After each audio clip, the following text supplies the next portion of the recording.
Welcome to Ashfutoon Land. एक दिन घने जंगल में अचानक काले बादल छा गए। जोर की बारिश शुरू हो गई। सब जानवर अपने अपने घरों में छप गए। खरगोश, हिरन, लोमड़ी और बंदर सब परेशान थे।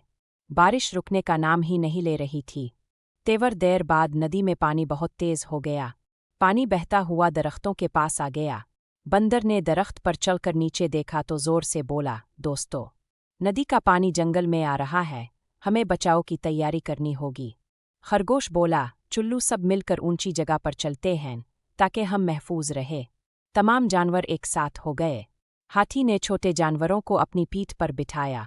बंदर ने बच्चों को दरख्तों पर चढ़ने में मदद दी। हिरन और लोमड़ी ने रास्ता दिखाया।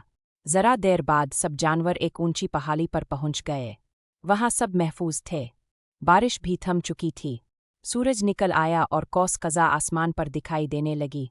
बंदर ने कहा, अगर हम सब एक दूसरे की मदद करें तो किसी मुश्किल से डरने की जरूरत नहीं।